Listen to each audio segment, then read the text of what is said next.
आपका स्वागत है। आपके लिए लेकर आए हम जीके जीएस का प्रैक्टिस सेट, जो कि आपके लिए उपयोगी रहेगा एसएससी जीडी, दिल्ली पुलिस और आरपीएफ के लिए।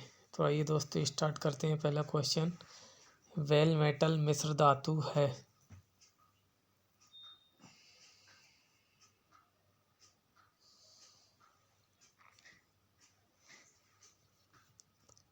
दोस्तों आपका आंसर हो जाएगा टिन और तांबा से वेल मेटल मिश्र धातु बनती है।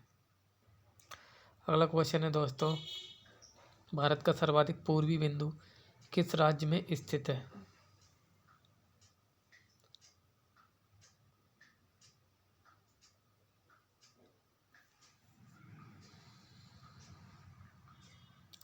दोस्तों यहाँ पर आपका आंसर हो जाएगा अरुणाचल प्रदेश में स्थित है।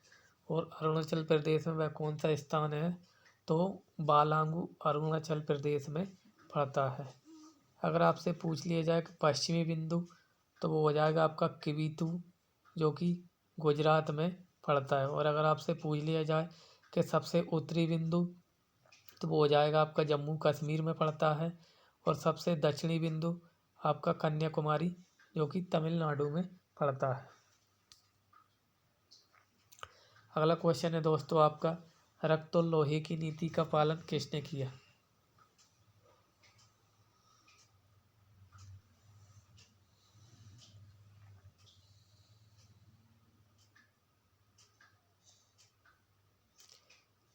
दोस्तों आपका आंसर हो जाएगा यहाँ पर बिस्मार्क। अगर आपसे पूछ लिया जाए कि संतुलित काल में रक्त और लोहे की नीति अपनाने वाला कौन सा शासक था, तो दोस्तों आपका आंसर हो जाएगा बलबन। अगर आपसे पूछ लिया जाए कि भारतीय बिस्मार्क किसको कहा जाता है, तो आपका आंसर हो जाएगा सरदार वल्लभ भाई पटेल को भारतीय बिस्मार्क कहा जाता है। दोस्तों अगला क्वेश्चन है, कौन सा आयोग संवैधानिक उपबंधों द्वारा स्थापित नहीं है?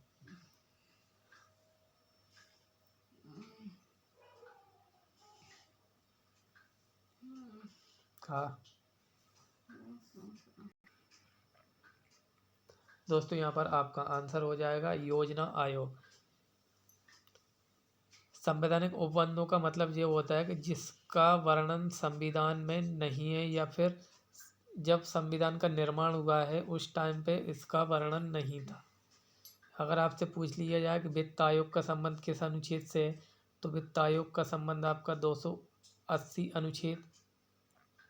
और अगर आपसे पूछ लिया जाए चुनाव आयोग का संबंध किस अनुच्छेद में है, तो 324 से 329 तक चुनाव आयोग का वर्णन किया गया है।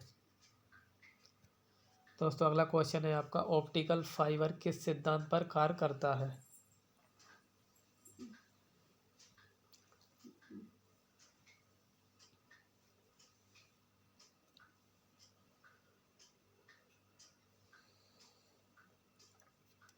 दोस्तों आपका आंसर हो जाएगा पूर्ण आंतरिक परिवर्तन के सिद्धांत पर ऑप्टिकल फाइबर काम करता है।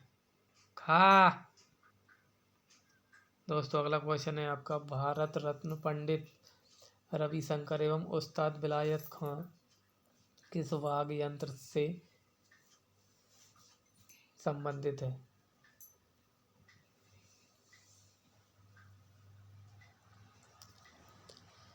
दोस्तों यहाँ पर आपका आंसर हो जाएगा सितार से संबंधित है।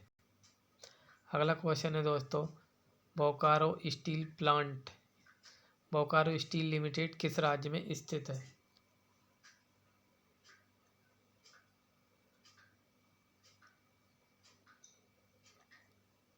तो यहाँ पर आपका आंसर हो जाएगा झारखंड में स्थित। अगर आपसे पूछ लिया जाए बोकारो स्टील लिमिटेड जो कंपनी थी वो किस राज्य के सहयोग से स्थापित हुई थी, मतलब किस देश के सहयोग से स्थापित हुई थी, तो आपका आंसर हो जाएगा रूस के सहयोग से स्थापित हुई थी। दोस्तों अगला क्वेश्चन है, ताजमहल का खाका किसने बनाया था?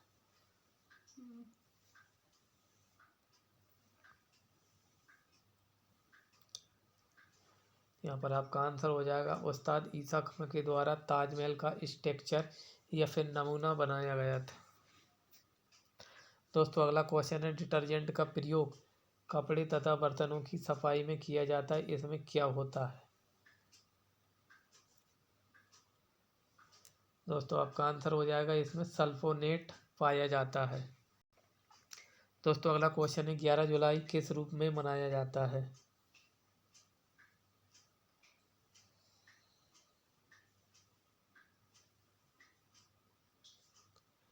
यहाँ पे आपका आंसर हो जाएगा विश्व जनसंख्या दिवस के रूप में 11 जुलाई मनाया जाता है।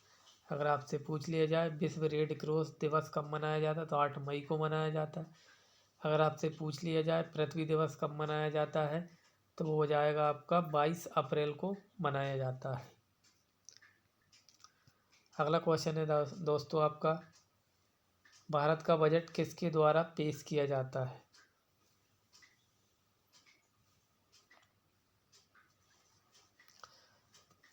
आपका आंसर हो जाएगा यहाँ पर वित्त मंत्री। अगर आपसे पूछ लिया जाए वर्तमान में भारतीय वित्त मंत्री कौन है तो निर्मला सीतारमण जी आपकी वित्त मंत्री है। अगला क्वेश्चन है दोस्तों लकड़ी एक मुख्य कच्चा पदार्थ है जिससे क्या बनाया जाता है?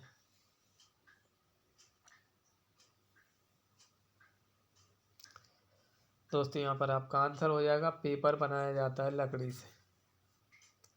अगला क्वेश्चन है दोस्तों आपका प्रिंसिपल ऑफ पब्लिक फाइनेंस नामक पुस्तक के लेखक कौन है?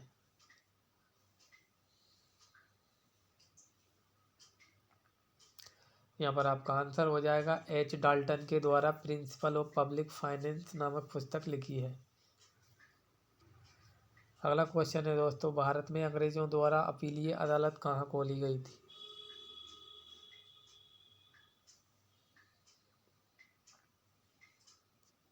आपका आंसर हो जाएगा कलकत्ता। अगर आपसे पूछ लिया है भारत में अंग्रेजों के द्वारा पहली फैक्ट्री कहाँ खोली गई थी वो सूरत में खोली गई थी।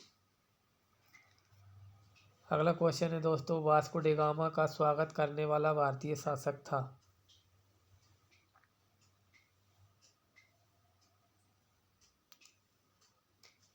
तो दोस्तों आपका आंसर हो जाएगा जमोरिन। अगर आपसे पूछ लिया जाए वास्को डी गामा भारत में किस सन में आया था तो आपका आंसर हो जाएगा 1498 में कालीकट नामक बंदरगाह पर उतरा था और उस टाइम पर जो जमोरिन शासक था वो सिंध नामक स्थान पर शासन करता था। अगर आपसे पूछ लिया जाए वास्को डी गामा कहाँ का यात्री था तो पुर्तगाल का यात्री था। अगर आपसे पूछ लिया जाए वास्को डी गामा भारत में दूसरी बार कब आया था तो 1502 ईस्वी में भारत में वास्को डी गामा दूसरी बार आया था। तो दोस्तों आपको हमारा ये सेशन कैसा लगा प्लीज़ लाइक और कमेंट करके हमको बताएं और हमारे चैनल को सब्सक्राइब करें।